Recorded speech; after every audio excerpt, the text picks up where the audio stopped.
here is the Writer's Almanac for Thursday, the 27th of January, 2022.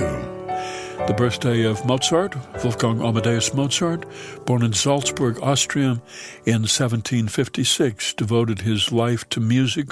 A child prodigy, by the time he was 5, he could perform difficult pieces on the piano and the violin.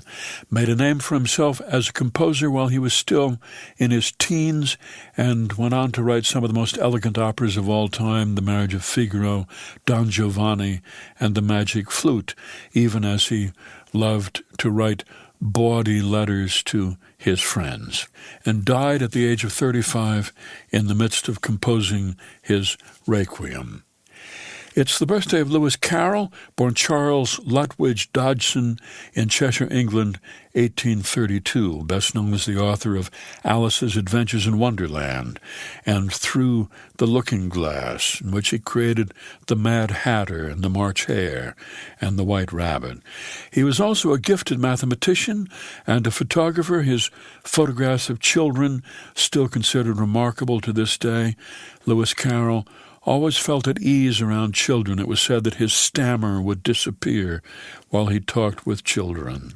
Lewis Carroll said, "If only I could manage without annoyance to my family to get imprisoned for 10 years without hard labor and with the use of books and writing materials, it would be simply delightful." And it was on this day in 1918, Catherine Mansfield wrote to John Middleton Murray, whom she would later marry, "It is 10 minutes past 8. I must tell you how much I love you at 10 minutes past 8 on a Sunday evening. My love for you tonight is so deep and tender that it seems to be outside myself. I am fast shut up like a little lake in the embrace of some big mountains. If you were to climb up the mountains, you would see me down below, deep and shining. You might drop your heart into me, and you'd never hear it touch bottom." Here's a poem for today by David Wagner, My Father's Football Game. He watched each TV game for all he was worth, while swaying off guard or around end, his jaw off center. He made each tackle personally, took it personally if the runner broke through to a broken field. He wanted that hot shot down, up and around and down, hard, on the ground, now, no matter which team was which. Starbacks got all the cheers. Their names came rumbling, roaring out of grandstands from the loud mouths of their fathers.